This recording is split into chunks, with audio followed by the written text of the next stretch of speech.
இன்றே டவுன்லோட் செய்து உங்கள் ஃபேவரட் ஷோக்களை என்ஜாய் பண்ணுங்க.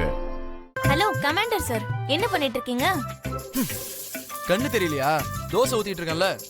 நீங்க தோசை ஊத்தி குடுக்கறதுக்குள்ள அங்க ஆண்டி மயக்கம் போட்டு விழுந்துருவாங்க. நீங்க தள்ளுங்க, நான் ஊத்தி தரேன். நோ, எங்க அம்மாக்கு இன்னைக்கு என் கையால தான் நான் தோசை ஊத்தி கொடுப்பேன். தோசையை ஊத்துறதை விட தூக்கி போட்டது தான் அதிகமா இருக்கு.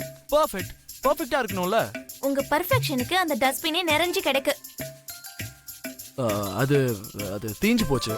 சாப்பிடணும்னா அதெல்லாம் பண்ணி தானே ஆகணும். ஹேய் தைத்தக்கா, எங்க அம்மாக்கு நான் ஃபர்ஸ்ட் டைம் தோசை ஊத்தி கொடுக்கறேன்னா அது எப்படி இருக்கணும்? ஐயோ வளர்ந்து கெட்டவரே, நீங்க ஊத்தி குடுக்கற வரைக்கும் அவங்க எல்லாம் பசி தாங்கணும்ல.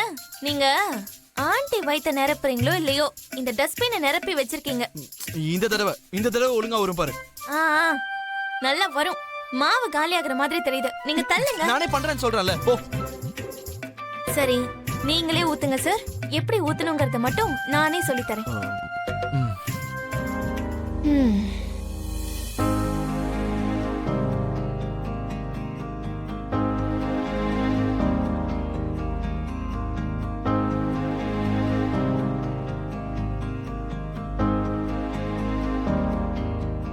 இப்படி கரண்டில மாவெடுத்து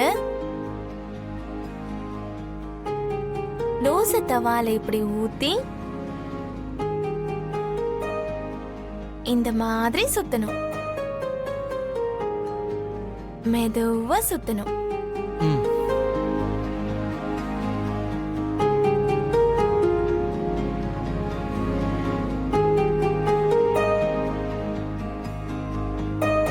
இப்படி ஒரு ஸ்பூன் ஆயில் எடுத்து இந்த மாதிரி சுத்தி ஊத்தணும்.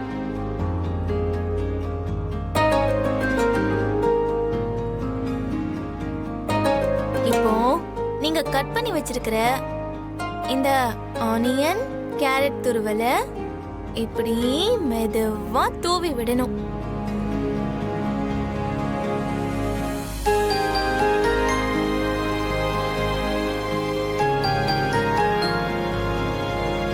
அதுக்கப்புறம் தோசை வேகிற வரைக்கும் வெயிட் பண்ணணும்.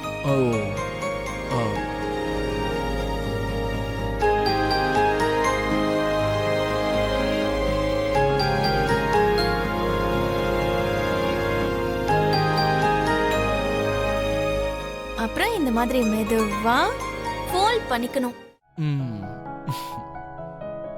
அத இப்படி எடுத்து இந்த மாதிரி இங்க வச்சிரணும். Wow, super! தோசை செமையா வந்திருக்கே. Super, that's amazing. நான் ரொம்ப நேரமா ட்ரை பண்றேன், வரவே இல்ல தெரியுமா? நான் எப்படி ஊத்துறதுன்னு வீடியோ கூட பார்த்தேன். வெரி குட், ரொம்ப நல்லா வந்திருக்கு.